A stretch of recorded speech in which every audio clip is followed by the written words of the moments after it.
masa pandemi ini ya. Pada kesempatan ini, saya akan membawakan cerita yang berasal dari sejarah Kabupaten Ponorogo. Cerita ini diambil dari buku Asal-Usul Riok Ponorogo, diterbitkan oleh Karya Anda Surabaya pada tahun 1990 yang ditulis oleh M.B. Rahimsyah.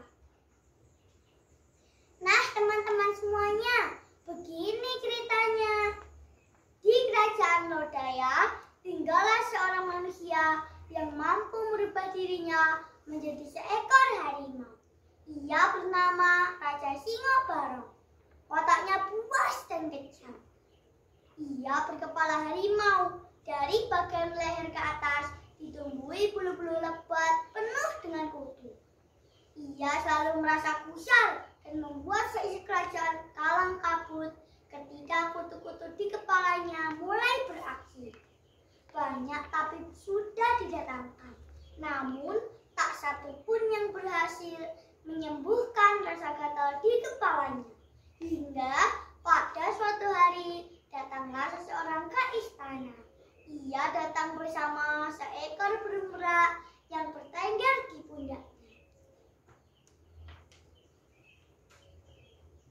Katakan, siapa namamu?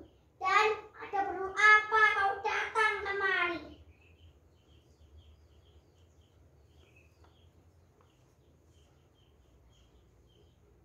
Nama hamba izin kala baginda.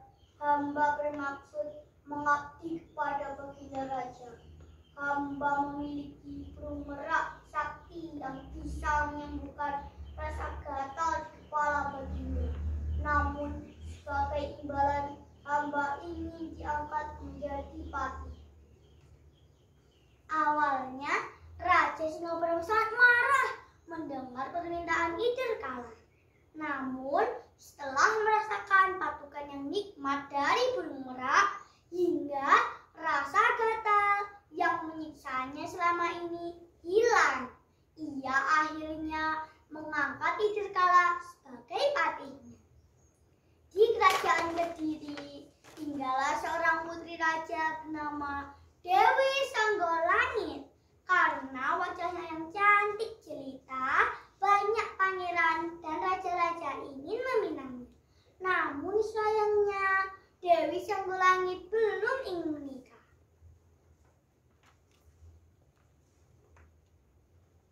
Anakku, sampai kapan kau menolak setiap pangeran yang datang melamarmu? Tanya raja pada suatu hari.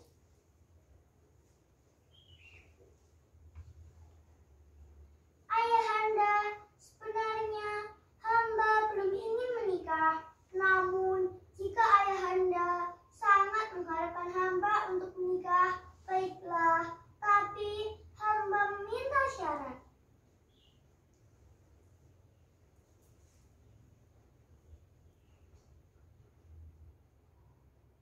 Lalu apa syaratnya?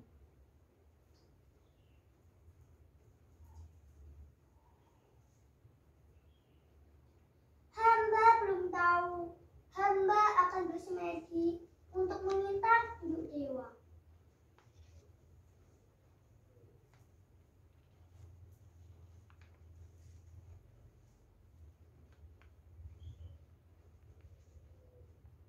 Setelah itu, Dewi Songgolangit menemui ayahandanya.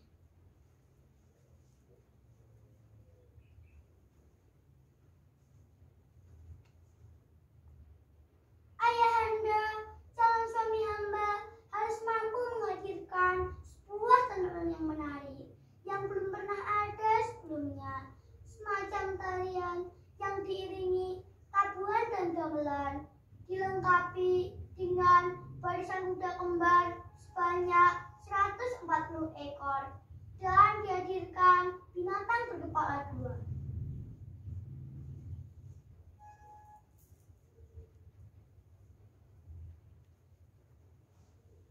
Wah, berat sekali syaratmu itu, sahut baginda. Namun syarat itu tetap diumumkan baginda raja. Para lamar banyak yang mengundurkan diri. Akhirnya tinggal 2 orang saja yang menyanggupinya. Mereka adalah Raja Singobarong dari Kerajaan Lodaya dan Raja Klonosuwandono dari Kerajaan Bantarangin. Baginda Raja sangat terkejut mendengar kesanggupan kedua raja itu. Sebab Raja Singobarong adalah manusia aneh. Ia manusia berkepala harimau, wataknya buas dan kejam. Sedangkan Raja Klonosuwandono adalah seorang raja yang berwajah tampan dan gagah. Namun punya kebiasaan aneh, suka pada anak laki-laki yang dianggapnya sebagai gadis-gadis cantik. Ketika Raja Singobarong merasa kesulitan mempersiapkan Dewi Sanggelangit, Patih Dirgala memberi saran supaya Raja Singobarong memata-matai persiapan Raja Klonosuwandono. Raja Singobarong menyetujuinya. Ia memerintahkan 5 prajurit pilihan termasuk Patih Dirgala untuk pergi ke Bantarangin. Tapi celakanya usahanya tidak berhasil. Kelima prajurit tertangkap basah oleh Patih Pujanggana. Mereka tidak bisa kembali ke Lodaya karena sudah beberapa hari tak kembali. Raja Singobarong khawatir dan akhirnya menyusul ke Bantarangin. Ia sangat murka ketika mengetahui prajurit dan patihnya terbunuh. Ia menyerang Patih Pujanggana beserta pengawalnya.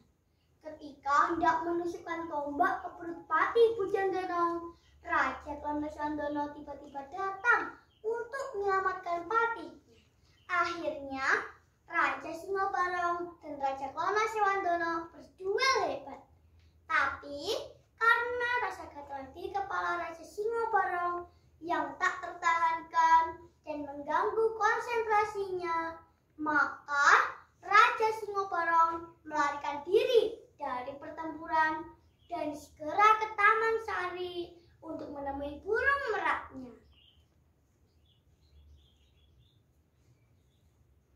"Hai burung merak, cepat patukilah kutu-kutu di kepalaku," teriak Raja Singobarong menahan gatal.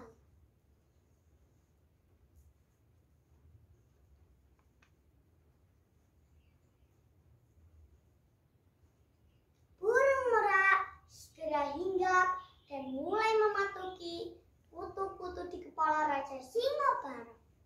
Karena patukan-patukan yang nikmat dari burung merak itu, Raja Singobarong sampai tertidur pulas. Ia sama sekali tak mengetahui bahwa mata-matanya telah tertangkap. Dan sekarang pasukan Raja Klonosuwandono sedang menyerbu kerajaannya.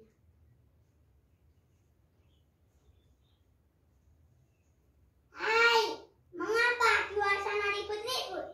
teriak Raja Singobarong marah. Raja Singobarong terkejut sekali. "Hai Raja Klonosuwandono, mau apa kau datang kemari?"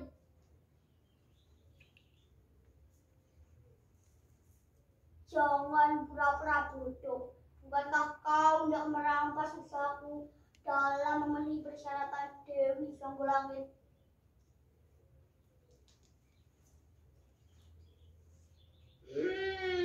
Jadi kau sudah tahu.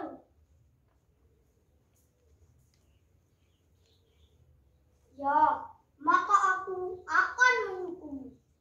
Lalu Raja Klonosuwandono mengeluarkan kesaktiannya. Ya! Seketika burung merak menyatu dengan kepala Raja Singobarong.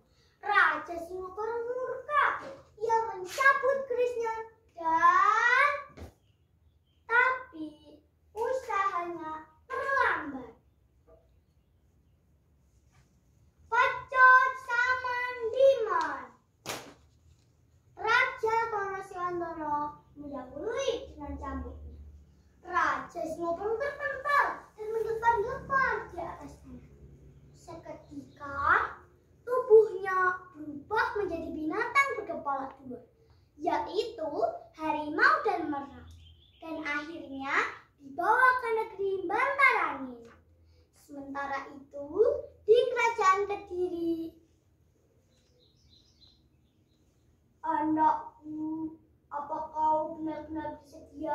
menjadi istri dari Raja Klona Swandono.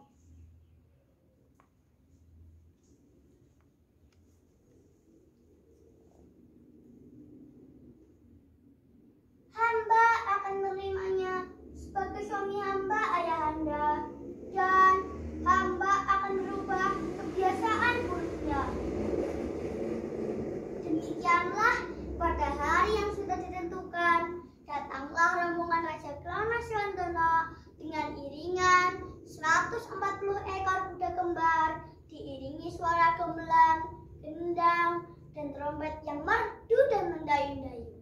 Ditambah binatang aneh berkepala dua. Semuanya berpadu menjadi sebuah tontonan yang menarik, yang dinamai Reok Ponorogo. Nah teman-teman, demikianlah ceritanya. Ke pasar lagi membeli rambutan. Mohon maaf bila ada yang kurang berkenan. Wassalamualaikum.